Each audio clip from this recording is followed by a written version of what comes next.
In this video, I'm going to show you how to use ProRealTime. Now, the first thing you want to do, you want to go to ProRealTime.com, and then over here you have two options. You can either download the ProRealTime Complete, which is for traders who want more, or you can go ahead and check the markets in just a few seconds by going to ProRealTime Web. Now, I'm going to show you how to use the ProRealTime Web because it's similar over here.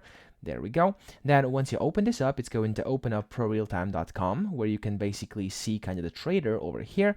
And you can see there's the main graph on your screen over here, and you can do basically technical analysis over here. You can go ahead and draw, add on different objects, you can go ahead and add on different lines, etc. And then up here you can also create new alerts. Now, of course, on your chart you'll be able to select different time frames. You'll be able to add different indicators in as well, such as, for example, let's add in a Bollinger for this one. There we go. Now you can do that too. You can go ahead and change what you are viewing up here, so we can go and look for example, Tesla. There we go. Opened up. There we go. There's Tesla.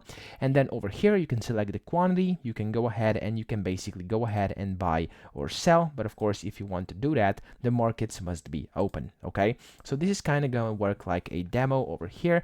And you can go ahead and even sign in to actually save your customizations over here on the website. Okay.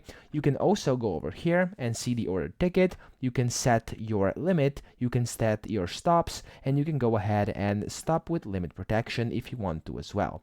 Here, what you can also do is you can enable this, but of course for this paper trading, you're gonna have to have your account logged in. So you're gonna basically have to sign in with either Apple, Google, or Facebook.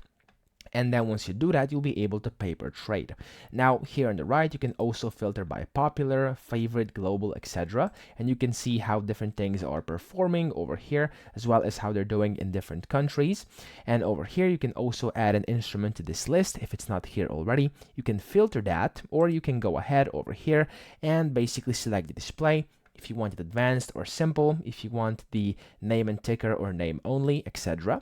And then here on the right, you can go ahead and view either lists. You can view the news. You can view your top movers, your alerts. You can then go ahead and see your orders, for which, of course, you always have to have an account because you must sign in for the paper trading. You can see your portfolio, auto trading, advanced, etc. And down here at the very bottom, you can set your preferences and contact support, as well as switch between light and dark mode. So that's pretty much it. That's how to use ProRealTime. I hope this video helped you out. If it did, please subscribe to the channel and help me out as well.